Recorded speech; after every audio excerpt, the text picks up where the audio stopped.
Hey there, it's Randy from Now You're Talking Media. Super excited to be chatting with you today. We have an awesome episode in store for you where we're going to talk about the importance of embedding principles into your practice.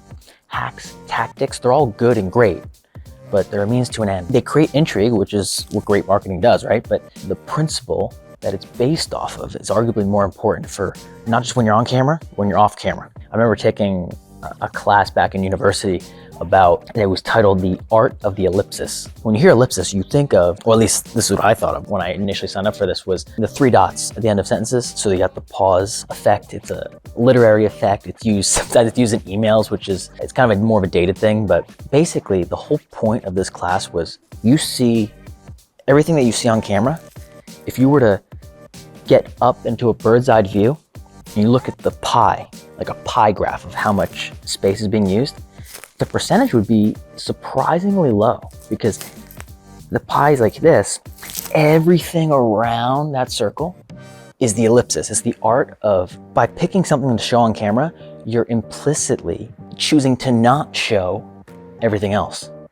This principle has always stuck with me where when you talk about personal development and self-improvement, there's the things that people see. There's the things that, we're on camera right now. We're doing video and media right now.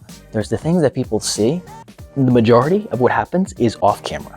The majority of, like I said, if you take the bird's eye view and you look at this pie, I would love if we could get a camera up there and literally show you and have it drawn out where this part of the pie is, I would say no more than 25%. It's probably a little less actually, because 25 would be more like this. It's probably like 10 to 15-ish%.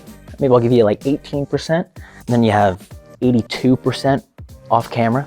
I just always have loved this principle, and I really hope that it helps an idea spark a light for you that you can take this principle and use it and implement it in ways in your life and business that's going to help you move forward and help you achieve what you originally set out for.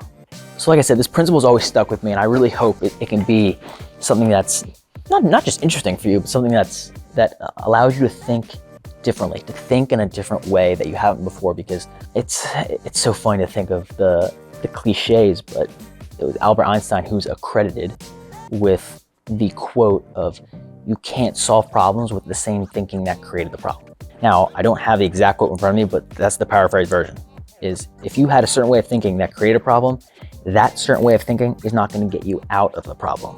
You just need a different way of thinking. You need a different perspective, a different view. And I hope that this idea of the ellipsis, which it's talked a lot in cinematography and film, hope that it can apply to you and what you have set out to achieve in your life and business. For now though, Randy here, Now You're Talking.